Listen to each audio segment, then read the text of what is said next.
to the next session on operations research. In this session, we will take up the concept of dominance principle. This is another technique which is used in game theory. The dominance principle in game theory refers to the idea that a player should prefer certain strategies over others based on how those strategies perform against all possible actions of the other players. There are two key types of dominance: strict dominance and weak dominance. Strict dominance definition: a strategy S1 strictly dominates another strategy S2 for a player if S1 always provides a higher payoff than S2, regardless of what the other players do. Rule: a rational player should never choose a strategy that is strictly dominated by another strategy. So we are first looking into the strict dominance part, where S1 strictly dominates the other strategy S2. Whatever strategy S2 chooses, it will never be able to dominate over S1. Whatever strategy S2 chooses, it will never be able to dominate S1. But the rule says that a rational player never choose a strategy that is strictly dominated by another strategy. Example: two players have the following payoff matrix. Here we have player 1. X is a strategy, player 1 has another strategy Y. Player 2 has two strategies A and B. For player 1, if player 2 chooses A, player 1 gets 3 from X and 1 from Y. Player 2 chooses B, then player 1 will get 4 from X and 2 from Y. So that is chosen from here. Since player 1 always gets a higher payoff by choosing X compared to Y regardless of player 2's choice, X strictly dominates Y. When player 1 chooses X, he will always be able to get a higher value.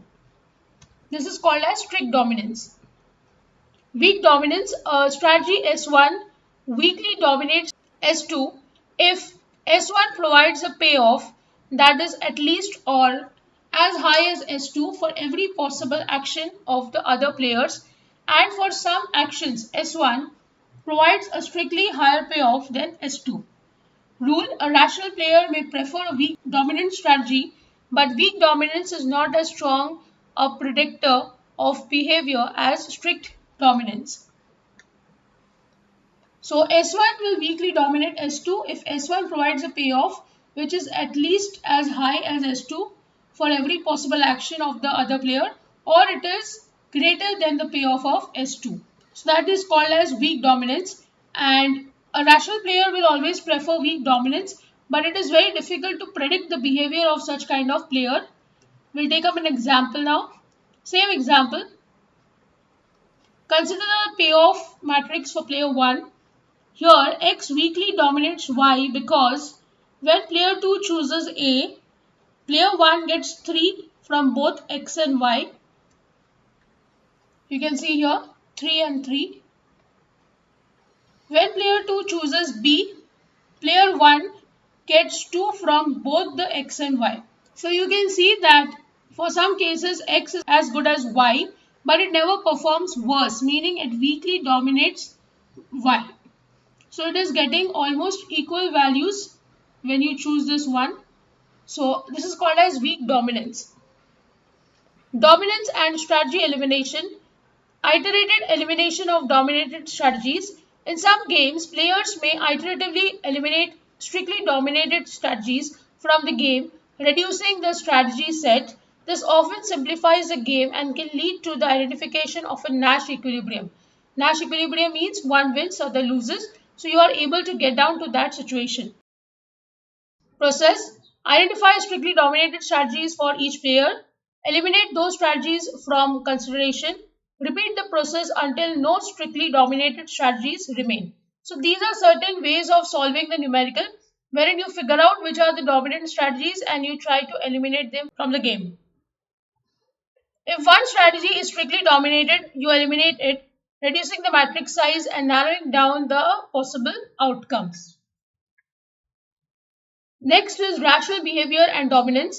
Rational players are expected to avoid dominated strategies as they can guarantee a better outcome by choosing a strategy that is not dominated. In games where players have dominant strategies, the outcome becomes predictable because rational players will select their dominant strategy. So, if you are a player who is always choosing a dominant strategy, you become very predictable. Key insights: strictly dominant strategy. If a player has one, they will always choose it. Strict dominance. A strategy that is strictly worse than another should never be played. Weak dominance. Less powerful than strict dominance, but still suggests a preference for one strategy over another. Isolated dominance can simplify complex games by removing inferior strategies. The dominance principle helps players decide on optimal strategies by identifying which strategies are clearly inferior or superior, leading to more informed decision making in strategic situations. So, if there are situations where you know that the other player is going to always play a dominant strategy, it becomes very easy for you to predict and make the moves accordingly. But if somebody is making or choosing weak dominance, then it becomes very difficult to understand or predict what would happen. And then accordingly, you can make your moves with some uncertainty. So, decision making in dominance principles states that the rule is for rational players do not go for dominant strategies. It is better to choose weak dominance where you are little higher or equal in payoff to the other player. So, with this, I end the session. In the next session, we will take up numericals based on this topic. If you have any doubt, please write to me in the comment section. Don't forget to like, share, and subscribe to the channel. Hit the bell icon for latest video updates. See you in the next session. Thank you.